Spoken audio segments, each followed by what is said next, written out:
Boa tarde a todos e sejam bem-vindos a este momento de reflexão e prece do nosso querido lar Fabiano de Cristo. Mundo de expiações e provas, capítulo 3 do Evangelho segundo o Espiritismo. É o tema indicado para refletirmos neste momento.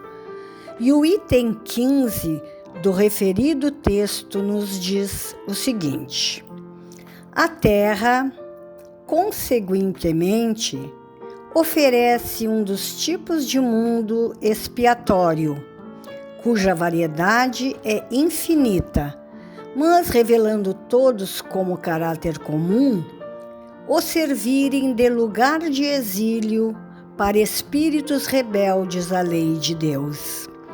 Esses espíritos têm aí de lutar, ao mesmo tempo com a perversidade dos homens e com a inclemência da natureza. Duplo e árduo trabalho que simultaneamente desenvolve as qualidades do coração e as da inteligência. É assim que Deus, em sua bondade, faz que o próprio castigo redunde em proveito do progresso do espírito. Esta mensagem é de Santo Agostinho, em 1862, no Evangelho segundo o Espiritismo. A pluralidade das existências constitui um dos postulados básicos do Espiritismo. Trata-se de um enunciado, segundo o qual o espírito anima incontáveis corpos em sua jornada rumo à angelitude. Essas existências físicas se entrelaçam e sucedem conforme o comportamento do espírito. Elas podem ser, em número menor, desde que bem aproveitadas. Já o espírito rebelde necessita repetir várias vezes as mesmas experiências até fazer bem a lição. Como as encarnações não são desconectadas umas das outras, sempre sobra algo do ontem no hoje. É comum as pessoas se indagarem a respeito do que foram em vidas passadas. Como a justiça vigora no universo, cada qual se constrói a si próprio, feliz ou desgraçado. Com base nesse raciocínio, muitas vezes se afirma a respeito de pessoas enfermas ou portadoras de graves problemas que elas muito erraram. Ocorre que a realidade não é assim tão simples. A espiritualidade superior ensina que a Terra é um mundo de provas e expiações. Ela funciona na qualidade de reformatório e também de escola, na qual se aprimoram seres ainda carentes de sublimação.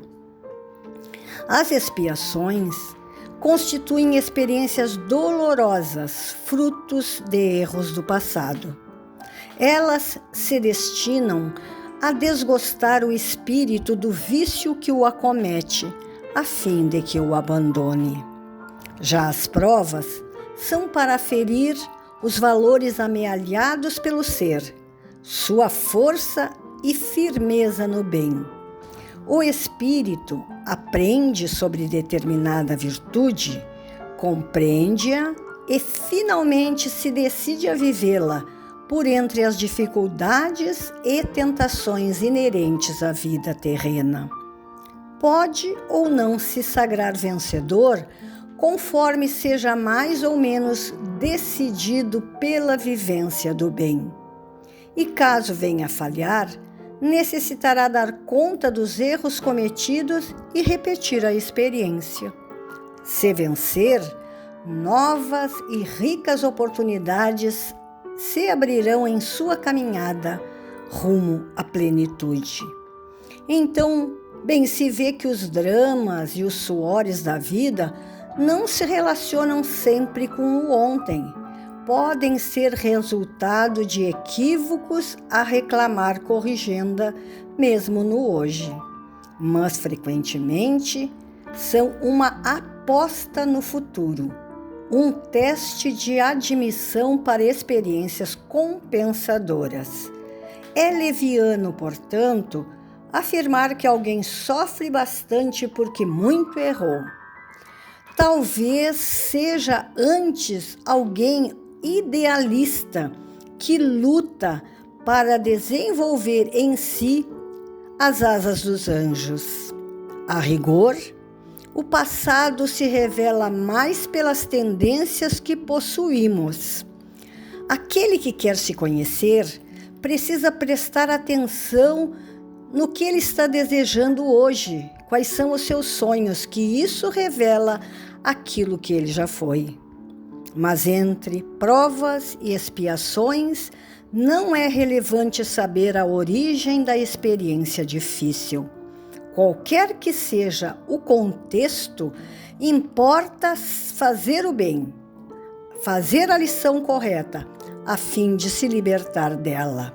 Ser corajoso, digno, generoso em face dos problemas é a receita da felicidade futura. E de posse destes conhecimentos, vamos lembrar do Deus Pai, carinhoso, atencioso, apresentado por Jesus. Recordemos Deus, a inteligência suprema, soberanamente justo e bom, que nos foi desvelado pela doutrina espírita. Ninguém sofre na terra em função de castigo divino. O que se convencionou chamar de castigo divino é, de fato, a manifestação do amor de Deus para com os seus filhos. É este amor que lhes concede oportunidades novas para reaprender, para refletir e trabalhar por redimir-se. Importante, então, meus irmãos, será desenvolver a consciência de que tudo o que sofremos durante a vida corporal tem um grave motivo perante as leis do nosso Pai. Cumpre-nos o esforço para o amadurecimento do senso moral, de maneira que passemos a refletir melhor sobre a ação de Deus em nosso campo de provações. São mecanismos das leis divinas que buscam nos impedir de cair novamente no equívoco, de trilhar caminhos que nos afastam de nossos maiores objetivos. Deus nos dá os meios de conseguirmos, pois além de não desejar nosso mal, quer a nossa felicidade, a nossa maturidade espiritual. Vivemos hoje momentos decisivos de transformação moral, de renovação íntima, de escolha de valores espirituais, quando Jesus nos chama para o serviço da redenção de nós mesmos, pelo auxílio aos irmãos em maiores necessidades que a nossa. Estagiamos no tempo de fazermos a leitura da realidade, termos olhos de ver a verdade e compreendermos que a Terra é a escola de iluminação, o hospital de reabilitação e a morada de trabalho e de libertação de nossos espíritos, rumo a Deus nosso Pai, de infinita bondade. Ao encerrarmos, lembremos de rogar sempre aos nossos benfeitores espirituais e ao nosso Mestre e Irmão Maior, Jesus, que nos abençoe, que abençoe a nossa caminhada rumo à construção da paz e da felicidade para que fomos criados. Que assim seja.